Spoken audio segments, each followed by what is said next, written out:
Third week of college football season and the third time the Big Ten has honored a Buckeye. Today, the league names defensive tackle Dre'mont Jones the Defensive Player of the Week. Boy, what a tough task there. He had a career-high 6 tackles, including a pair of TFLs, to go with a pick 6 that was incredible, and it put fourth-ranked Ohio State ahead for good against TCU. But as Mark Kuntz reports, today in Columbus, the win on Saturday and the upcoming game against Tulane took a back seat. Today, Urban Meyer, for the first time since his suspension was announced, met with the media. Close to an hour-long session, and, well, 95% of that was about Zach Smith and how Urban Meyer handled the allegations toward his former wide receivers coach. This was perhaps the press conference we should have had a couple of weeks ago, as Urban Meyer went into detail about what he knew, when he knew it, and answered several questions that were left unanswered by the 27-page report. I made a mistake. Not in domestic violence. Where I made a mistake is not asking enough questions, I believe, and complete reliance on law enforcement. When I was hiring him, I believed I hired the right guy. In hindsight now, I look back with all these other issues that took place during that time period, I did not hire the right guy.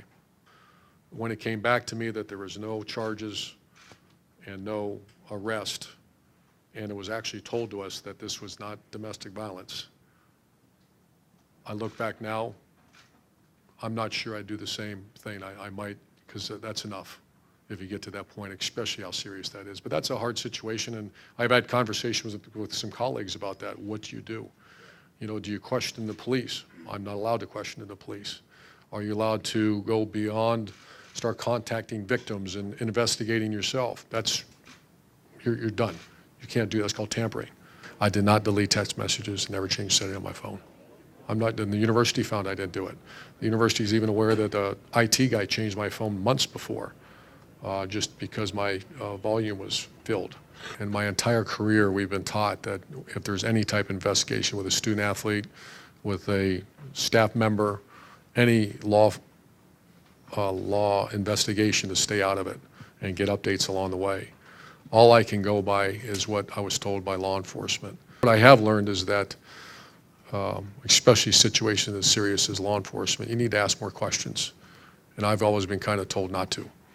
And I just think that after going through this, that I need to ask more questions. Also, did I turn my back to domestic violence? Not one bit. I never would do that. And that's been made perfectly clear after that very thorough investigation. And for people who know me know that's absolutely intolerable. I can only do what I do. I apologize, but there is no intent to mislead, no intent to not be truthful with everybody, including this university, including you guys. It was, I went too far, and that's what the president and that's why I was suspended.